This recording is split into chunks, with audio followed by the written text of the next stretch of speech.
경제 소식꾼입니다. 2년 전 한국과 일본은 일제징용 노동자 배상 판결을 두고 무역 전쟁을 벌인 바 있습니다. 당시 일본은 마지막 비장의 카드로 반도체 소재 부품들에 대한 수출을 제한하기까지 이르렀지요. 산업의 쌀이라는 칭호와 함께 미래 산업의 필수적 부품인 반도체는 전 세계 사람들이 사용하는 모든 전자기기에 들어가는 필수 부품이지만 이를 만들 수 있는 나라는 몇 안 되는데요. 한국의 반도체는 세계 인류이고 한국은 사실상 반도체로 먹고 사는 나라라고 할 정도로 한국이 개발 도상국을 넘어 선진국으로 나아갈 수 있었던 1등 공신이 바로 반도체입니다. 80년대 반도체 패권을 자랑하던 일본은 현재 반도체 주도권을 한국에 모두 이룬 상태인데요. 그래도 일본은 지난 오랜 세월의 기술력으로 현재까지 소재나 장비 분야에서는 경쟁력을 갖고 있다고 평가됩니다. 일본은 늘 반도체 패권을 되찾고 싶어 했습니다. 그래서 자행한 전략이 바로 핵심 소재 수출 제한이었죠. 한국의 반도체가 주춤할 때 새로운 기회를 창출하고 싶었겠지만 오히려 자국의 소재 기업들을 말려 죽이는 결과를 가져오고 말았는데요. 일본이 수출 규제했던 소재 품목은 3가지로 불화수소, 포토레지스트, 폴리아미드입니다. 이 중 불화수소와 폴리아미드의 경우 어느 정도 유럽산 대체 소재를 채택하거나 솔브레인, SK머티리얼즈, 동진세미캠 등의 국내 업체들이 국산화에 성공하면서 반도체 산업의 일본 의존도는 점점 줄어들고 있는 상황인데요.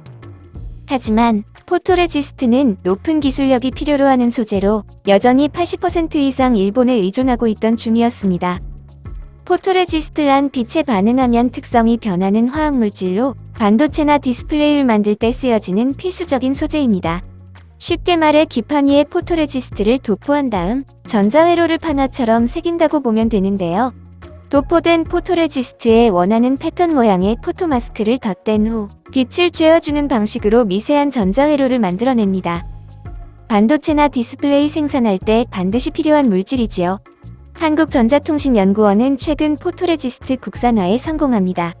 포토레지스트 개발의 관건은 저온에서 경화될 수 있는지였습니다.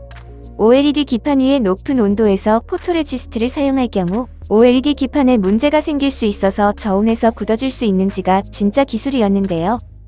결국 국내 연구진이 SKC 하이테크앤마케팅과 동진세미캠과 공동 연구를 통해 핵심 원료를 만들어낸 것입니다. 일본의 반응은 어떨까요? 아사히 신문은 지난 2년간의 반도체 소재, 부품 수출 규제에 대해 어리석은 정책의 끝이라고 비판합니다. 강제징용 배상 판결과 관련된 분쟁을 왜 아무런 상관없는 일본의 소재 기업이 떠안아야 했냐고 일본 정부를 할 말 없게 만들었지요. 또 소재 수출을 금지하겠다며 야단법석을 떨었지만 아베 총리가 물러나고 코시국으로 어지러운 상황에서 결국 한국 수출 규제 또한 흐지부지 되었다는 것인데요. 괜히 한국을 자극하여 한국 정부와 기업들이 국민의 응원 속에서 반도체 소재와 장비 국산화에 열을 올리게 만든 것이죠. 앞으로도 일본의 멋진 자충수를 기대하며 국산화를 위해 밤샘 연구 중인 연구원들을 응원합니다.